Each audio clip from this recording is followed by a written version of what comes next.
Good evening all, welcome to another video on All Hail the Ale. This beer tonight is a direct recommendation from Scott at Wonder Beer Wonder. If you've not checked them out yet, go and give them a look on their channel. Some fantastic videos, some great banter, and most importantly some awesome beer as well. The beer in question is from North Brewing. It's this one. It is Piñata.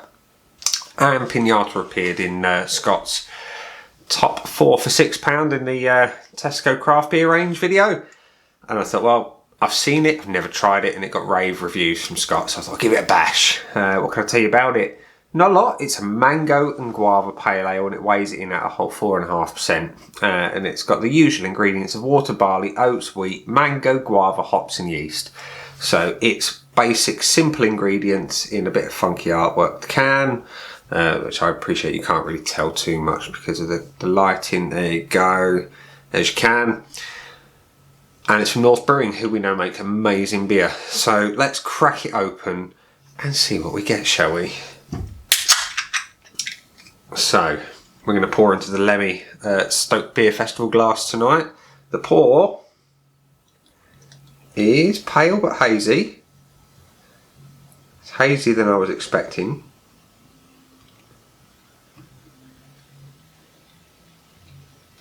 In fact, that is a proper haze for days Merc bomb. That, look at that. You can't. There's no light coming through that whatsoever. Let's get Lemmy in shot. Look, Lemmy on the old bottle kiln. So that is juicy, really light in colour. We've got what, less than a finger of not particularly tight white head, but there you are. It's a good looking pale ale. I'm looking through my lights over here, and there is bugger all coming through. It's only on the perimeter that you can see any kind of light whatsoever, and when you opened it you got a huge sort of waft of tropical fruit. So speaking of which, let's go have a whiff. Pineapple, mango, guava, a little bit of orange coming through. There's more in the can. Let's fill it right up. That is a ridiculously hazy, juicy looking beer. Bit of sediment though, must be said. I'm just catching a bit that's just come out of that last dregs that I've poured. We don't mind too much. So it smells amazing, it smells tropical. Let's have a taste.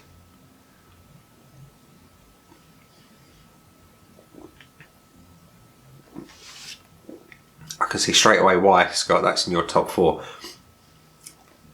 Fruit for days. Slightly dry on the finish, not huge body to it, and it's a really good palate cleanser. That is, wow, it's fruit. If you love your fruity tropical pale ales, this will be right up your alley. Like I say, not too heavy on the body. It's really sort of verging closer to light than medium, and it's got that slightly kind of effervescent thing going on the tongue.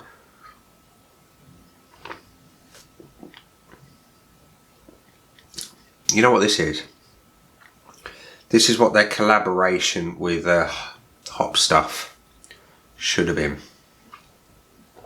You know, the juicy fruit pale ale. This is what it dreamed of being. This is exactly, I think, what they were aiming for. But there was a bit of a swing and a miss, whereas this is great. Summery, fruity. Light on the hop flavour though, in my opinion. There's no bitterness to speak of. And I'd say dry on that there finish. Just look how juicy that is. That is crazy.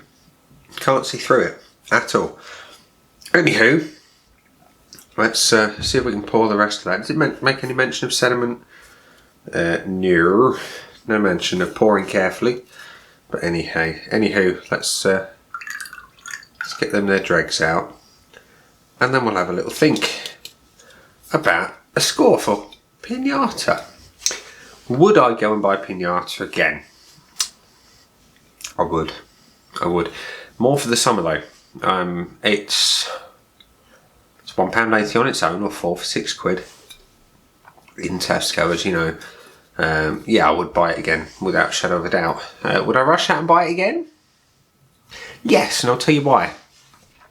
Although it's not ridiculously hoppy, it is refreshing. It is sensible on the ABV. It's got loads of tropical flavours, which I do enjoy. I mean, yes, I enjoy my bitter sort of West Coast IPAs. I enjoy old school bitter ales, you know, all those kind of bitter things. And I like them when they smash you in the face with a freight truck full of hops. This is not a hop bomb in that sense, but it is juicy, fresh and tasty and summery all rolled into one. So yeah, I would. But because it's not that massive hop bomb, I can't give it all the points. And it's not bitter, so I have to knock a little bit off for that as well. But if I judge it on exactly what it is, it's a pale ale. So I don't expect massive levels of bitterness. I don't also expect huge hop levels. So to be fair to the beer and whatnot, like I said, it's tasty. It's very tasty. I'm going to give it 4.25 out of 5 on the old Untapped score sheet, which, yeah, it's very tasty. I'm going to have a sip before I sign off and say, ladies and gents, boys and girls, there's some buttons down there. You've got the likes, dislikes, comments and subscription options. Choose whichever one of them you wish. Let me know about the beer if you've tried it in the comments section, or if you've not, if you want to know any more, I will do my best to answer the questions. Otherwise, that's all from me. This has been The Beer. I've been Nick, and I'll see you again soon for another video.